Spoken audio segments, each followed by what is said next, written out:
All right, kids, here we go. What do we got? What do we got?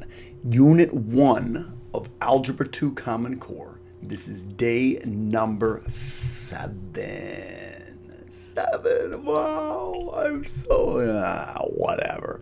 By the way, if you were watching my last video, that was day 6. I still haven't had my pie. My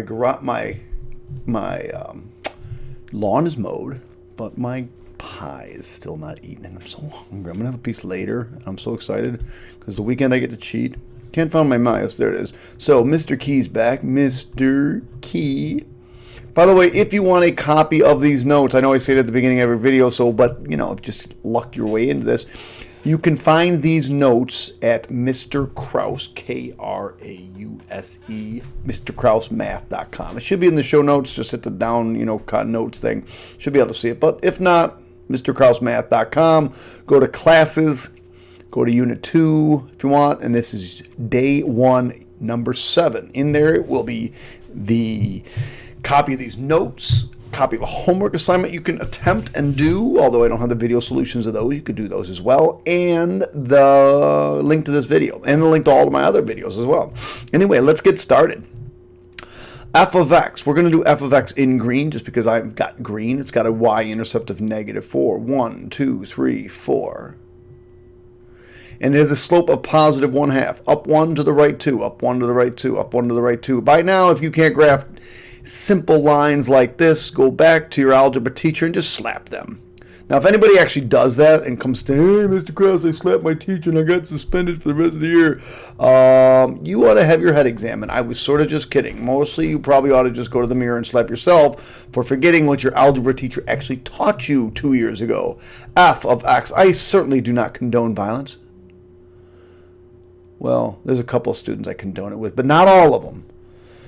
Just kidding. I wouldn't do that. Let's do the other one in red. Red, we've got a y-intercept of positive 10, and this time I've got a slope of -3. So I'm going to go down 3 to the right 1, down 3 to the right 1, down 3 to the right 1, down 3 to the right 1, down 3 to the right 1, down 3 to the right 1. Bam. Anybody getting tired of hearing me say that? Man, drawing on this thing is like amazing. It's sort of annoying. There it is. And there is the solution, otherwise known as the point of intersection. By the way, see this little tear right there? No coffee. Huh? No coffee. I'm out. Empty. Totally ridiculous. Got to get some later. Point of intersection. In this case, it is the point 1, 2, 3, 4, -2. So 4. -2. Let's check my notes, make sure I did that right. Oh my gosh, that's amazing. Wow. Now, wait a second here. Now we're in example 2. We're going to ask for that solution. For what values of I didn't fix this. Does f of x equal g of x? Well, we just said that 4, -2. For what values of x is f of x equal to -6? Now, I didn't clearly label these. I probably should have. Oh, that was f of x. This is g of x. So where does f of x equal... What did I say? -6? Okay, so -6. This is 1, 2, 3, 4, 5, 6. And we're working on f of x, so it's right here.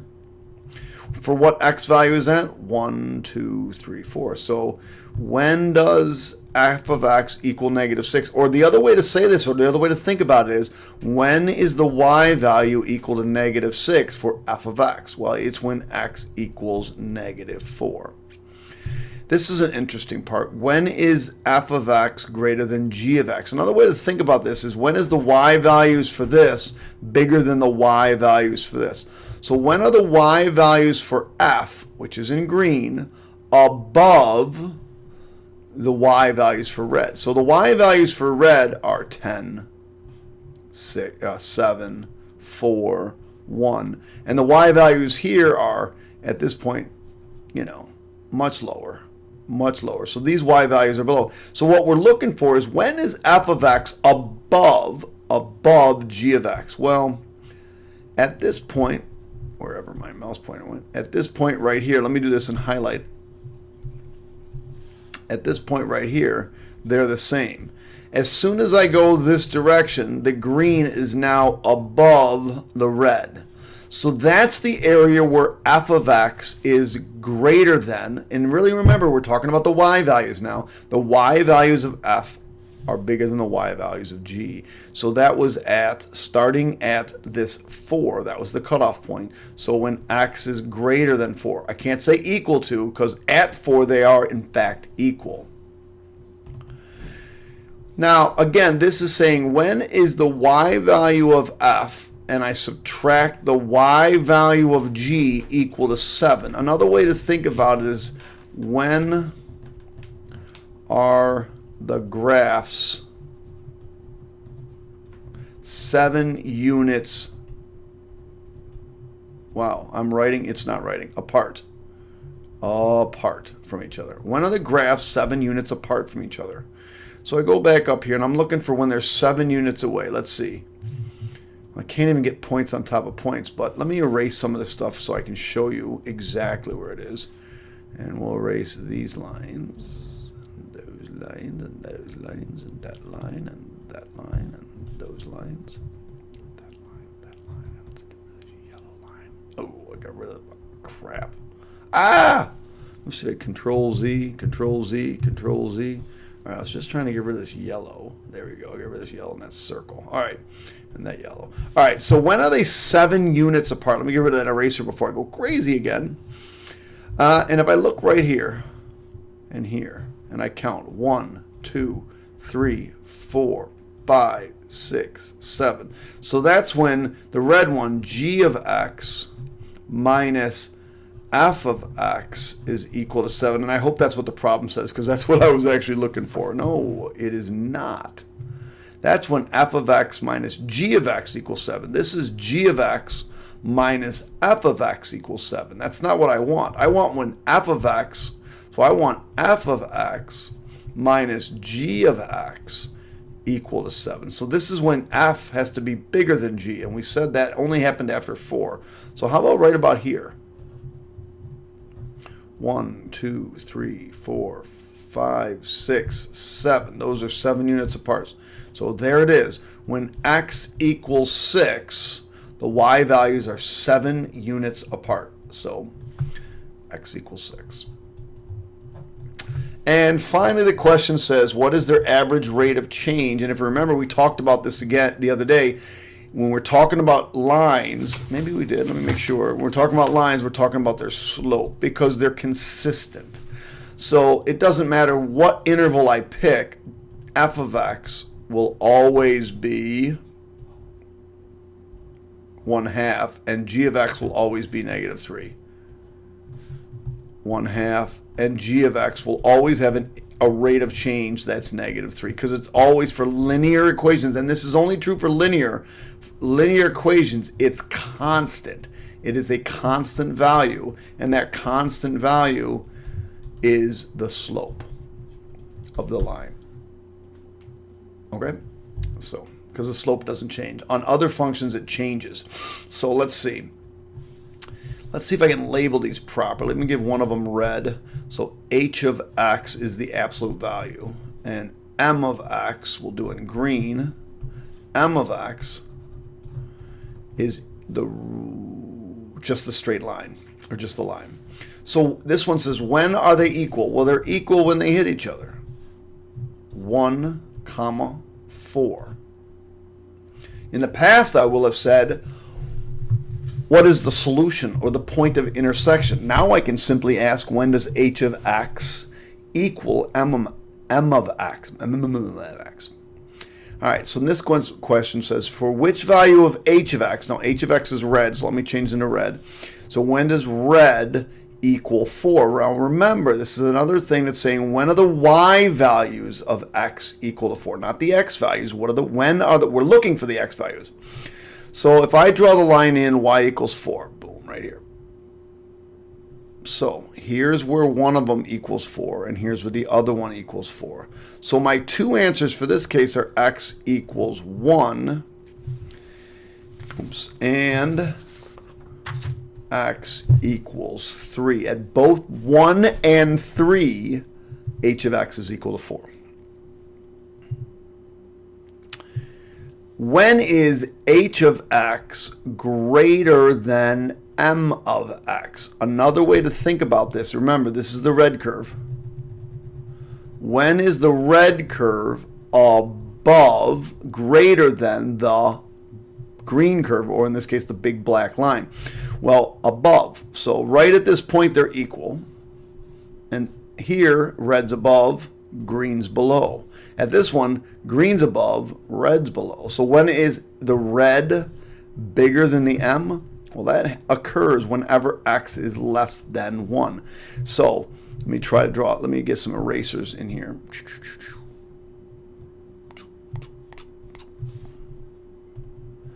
At this point right here, they're equal. If I go to the left, red's on top, the green line's on bottom. If I go to the right, this green or m of x is on top and the red is below. So in this case, x is less than 1. So when does h of x, which is the red, minus m of x, the line, equal 2? Well, that means h of x has to be the big, or 1, or above, and smaller here, because it's becoming positive. And so I'm looking for, when are these lines 2 apart from each other? Because quite honestly, right here they're 2 apart from each other. Right here they're 2 apart from each other. Right here they're 2 apart from each other. Right here they're 2 apart from each other. But this would be m of x being bigger minus h of x equal to 2. So what we're looking for is right here. At x equal to 0, they're 2 away from each other and h of x is bigger. So in this case, at x equal to 0. And finally, determine the average rate of change for h of x and m of x over the interval 2 to 5. So here's 2. So 2 to 5. Well, if you look, they both have the same slope, and that slope is 1. So this has 1, and this is also 1. Their rate of changes are just the slope of those lines. All right, here we got our 2 functions. N of x is the one here in blue. Maybe I'll write that in blue. That's not going to come out. And this complicated thing, which we'll put in red, is p of x. So this piecewise function, this 4-piece piecewise function, is in red. It's going to be our red line. Let me just draw the red line.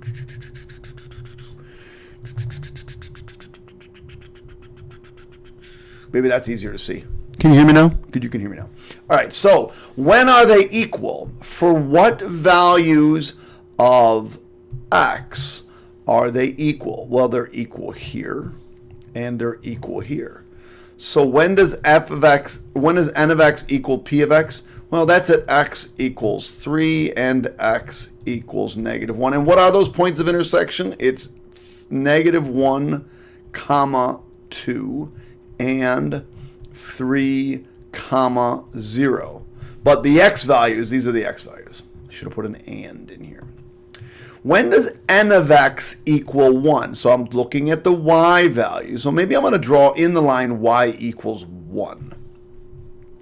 Here's the line y equals 1.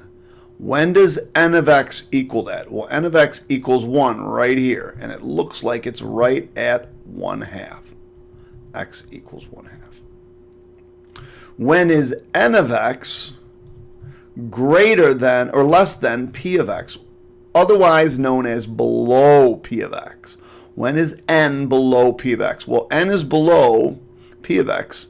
I'm going to highlight it for you. We'll highlight in green. So here, all of this is below the other curve, right? And isn't this all n of x? Now, I can't use the endpoints because at the endpoints, they're equal to each other. But right there is the interval where they're lower than that. So my answer then is simply from -1, not including -1, because at -1 they're equal, 3, n of x is less than p of x. When is the difference equal to 3? Now, I want n of x minus p of x to be a positive solution. So I'm looking for when they're 3 units away from each other, but n of x has to be bigger. N of x has to be on top, and that's over here. and n of x minus p of x. Which one's n of x? N of x is the absolute value. So I'm looking for, when is the absolute value? Oh my God. I just did that backwards, kids. Let me erase. I totally messed that up. Oops. Let me just erase it. Maybe I got too much complicated. All right, so let me just do it this way. Sorry about that. All right, P of X is the red, right? And N of X is the blue. Should have labeled these better. Okay, so draw, erase. So let's take a look at this again. I'm looking for when n of x, which is this absolute value, is less than p of x. So what I'm looking for is, when is the absolute value below the crazy function? And I apologize, it's below right here, from -3 to -1. Actually, it's below from -infinity. N of x, n of x, n of x below. So it's actually from -infinity all the way up to -1. I meant to ask this the other way. I think when I originally thought about that question, I meant to ask it again. So again, when is my n of x, when is my absolute value minus my non-absolute value, the piecewise function, equal to 3? Well, let's see. It's 3 units above here. So at x equal to 0, they're 3 units apart. And it's 3 units apart here. So that's at x equals 2, they're 3 units apart. Look in here. There's 3 units apart. They're 3 units apart. And finally, what is the average rate of change from 1 to 2? From 1 to 2. So from 1, I'm going to have to erase this so you can see it. I have so much stuff going on here. So let's look at these again. For this one, from 1 to 2, or that's p of x, the average rate of change is just the slope of that line at that point, and the slope of that line at that point is 0. For n of x, from 1 to 2 is the slope of that line, and the slope of that line is simply -1. So that's for n of x. All right, we're moving on. Let's keep going. What's next? Oh, we got to graph a piecewise function. Sounds like so much fun.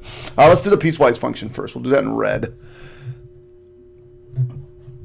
So, 1 will be my cutoff right here. So, if I plug in 1, 2 times 1 minus 1. So 2 times 1 minus 1 is 1. So 1, 1. And it's equal to, so I'm going to put a solid point right there.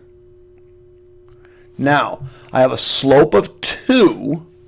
That means the line's going up, but I'm going to the left. Maybe it'll be more interesting if I put in 0. So let's do 2 times 0. That's 0, -1. So the next point would be here.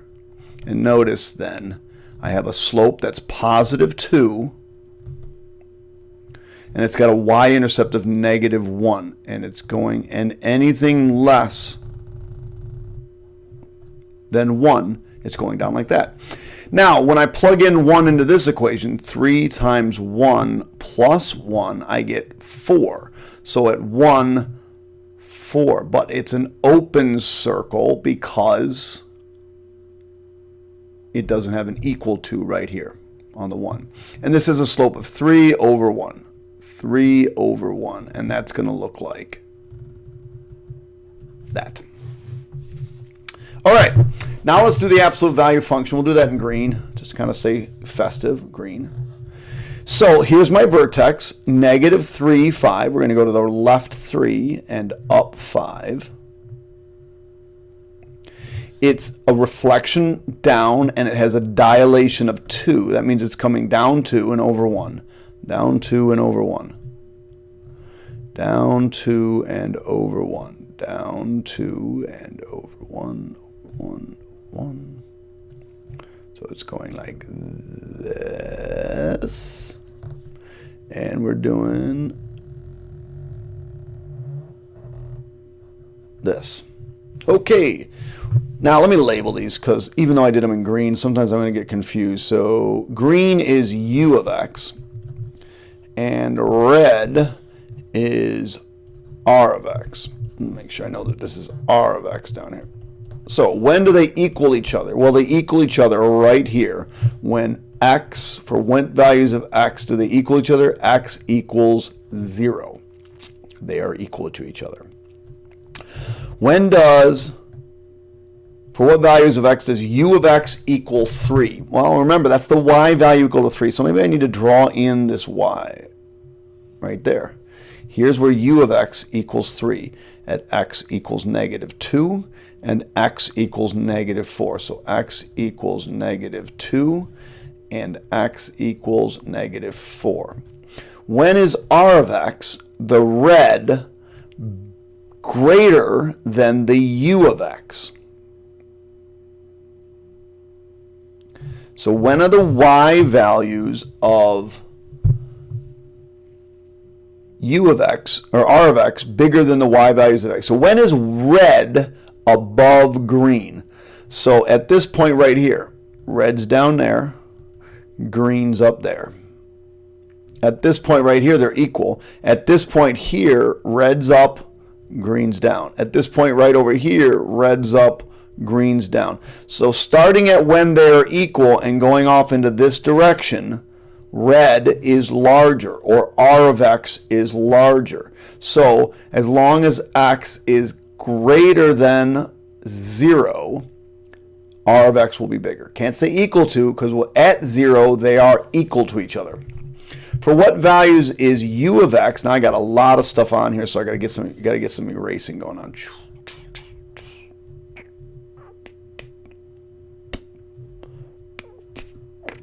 Got rid of some stuff. All right, good. All right, so let's go blue. So when does u of x minus r of x equal 4? Well, that means it's got to be a positive. That means u of x has to be above r of x. And 4 away. And if you look right here, 1, 2, 3, 4 units away. 4 units away. And that's when x is equal to -1. For what values of x? -1. And finally, what's my average rate of change for r of x and u of x on the interval from -5 to -3? All right, so let's go from -5. 1, 2, 3, 4, 5. From here to here, this is u of x. U of x has a rate of change of 2, or 2 over 1 if you so, 1. R of x from -5 to thing is just this, and r of x is in this area right here, right? And it also has a slope of 2. So they have the same rate of change over that interval. They both have a rate of change of 2 over that interval. Okay, moving on. Oop, got to graph some more. So v of x is equal to 2. Well, that's just a horizontal line at 2. So let's draw this in with arrows. And this is v of x. And let me go in and do r of x in green. Now, let's see what we got here. We have a vertex of -1, -2. Remember, it's backwards on the inside. So -1, -2. There's my vertex. It's going up because it's positive, but it has a dilation of 1/2, which means it's going to get wider. Because that 1/2 is between 0 and 1. So we're going up 1 over 2, up 1 over 2, up 1 over 2, over 2, over 2. And we do the other direction as well. And that's how we do absolute value functions.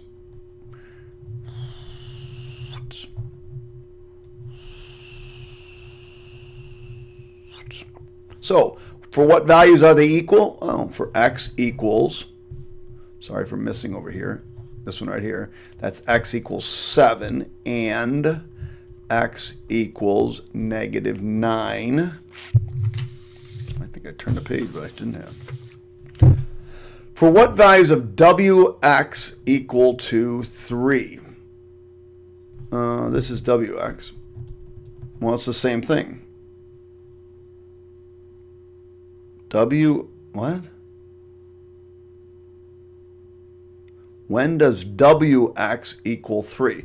Well, v of x is always 3. So up here it asks, when does wx equal 3? Well, it's the same thing. And the other way to put your answers are like this. For what x values? Negative 9 and 7. When is v of x, the blue line, above the green line? Or when is v above w? Well, it's above all in this area right here. All in this area it's above, and that's from negative 9, not including negative 9 because that's when they're equal, all the way up to 7. This question says, when is v of x minus w of x equal to 3? So now we're looking for separation. When are they separated by 3? But v has to be bigger, so let's see, 3. This looks like 3 right here, right? 1, 2, 3. And this looks like 3 right here. 1, 2, 3. So that would be at x equal to negative 3 and x equal to 1. The average rate of change for v of x and w of x on this interval. Well, v of x, being that it's a horizontal line, has an average rate of change everywhere of 0. W of x has an average rate of change. Now remember what we have to do for this one. We have to do w of 5 minus w of negative 5 all over 5 minus negative 5. Well, w of 5 is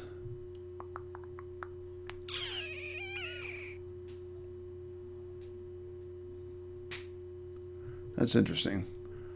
1, 2, 3, 4, 5 is 1 minus w of negative 5. 1, 2, 3, 4, 5 is 0. 1 minus 0 over 10. That would look like it's 1/10. I got to find out about that. I think that's right, but it's kind of weird. Average rate of change of 1/10. Weird. Let's move on. When do they equal each other? When x equals negative 1. When does b of x equal 3? So for what x value will the y value be 3 on b of x? Now this is a of x is this line. And b of x, this is b of x. This is a of x. So it's saying, when does b of x equal 3? When will b of x, which is this horizontal line, cross and give me 3? And the answer is never. Empty set. When is a of x, which is the line that's diagonal, greater than the horizontal line b of x? And it's greater than or above any time going this direction. So anytime where x is less than negative 1. When is there separation 2, but a has to be on top because it's positive 2? And that's at this point right here. There's a separation of 2 right there, and that's at x equals negative 3. And the average rate of change, a of x, is just the slope of that line, which is negative 1, and b of x is the slope of that line, which is just 0. And that's it. All she wrote, kiddies. Last problem. It said the graph below shows the temperature in a pottery kiln, T and N. Let me draw that in. T of M. Temperature minutes of a piece of pottery preheated to 200 degrees. So it's 200. And because it's in the kiln over a certain amount of minutes, it's going to just keep increasing in temperatures. On the same set of axes, graph P of M equal to 200 M. Well, 200 M, if you think about it, let's put P of M equals 200 M plus 0. So the y-intercept is 0. And it's going up 200 over 1. Up 200 over 1. Up 200 over 1. Up 200. So it's going like this.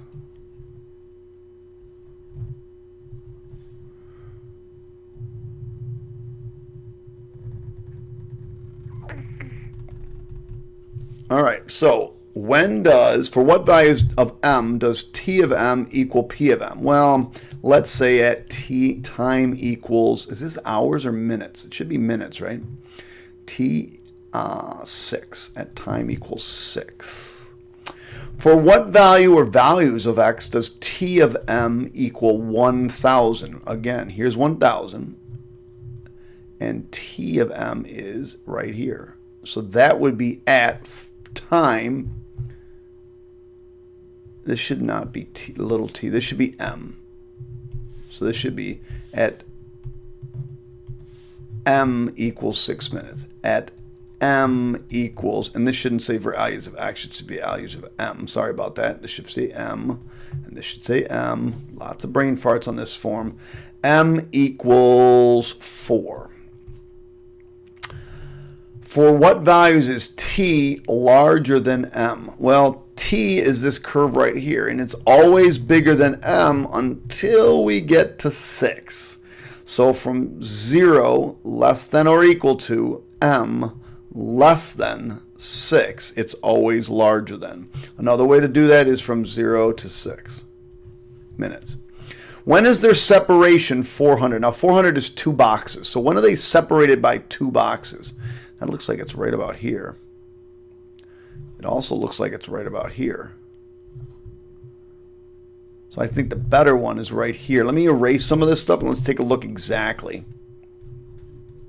Oops, shouldn't have got rid of that line. So we're looking for a separation of 2 boxes. This is exactly 2 boxes. That's exactly 400. This won't be it. But we want T to be bigger than M, so 400. So that's right here at time M equals 1 minute. And the average rate of change, now here's where we're going to vary. Watch this. The average rate of change for P is simply 200. It is this the slope of that line. But T is going to be different. So T of 0 is 200.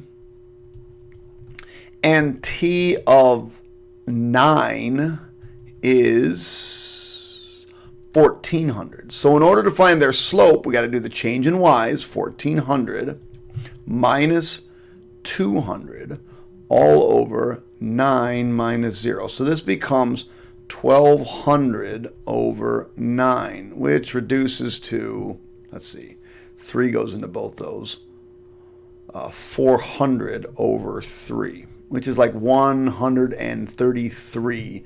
So in this case, this one, the slope of this would be 133.3 repeating as opposed to 200. The average rate of change. The average rate of change is 133 degrees, 0.3 degrees over 1 minute, where the average rate of change for the P function is 200 degrees over 2 minutes. And this should probably be temperature of the pottery. All right, I believe that's it. That's all she wrote, kids. There it is. That's it. Day 7 is done. If you liked it, hit subscribe. If you didn't like it, hit subscribe so you get more of my stuff in your email so you have to watch me more, because that's annoying and math is sort of annoying. Just kidding. It's so much fun. Temperature, pressure, average rate of change, increasing, decreasing, points of intersection. It's a lovely thing, mathematics. This brings like a little tear to my eye. Oh my God, I'm going to cry. All righty, hit the subscribe button. Check you out on day 8, my brothers and sisters. See ya.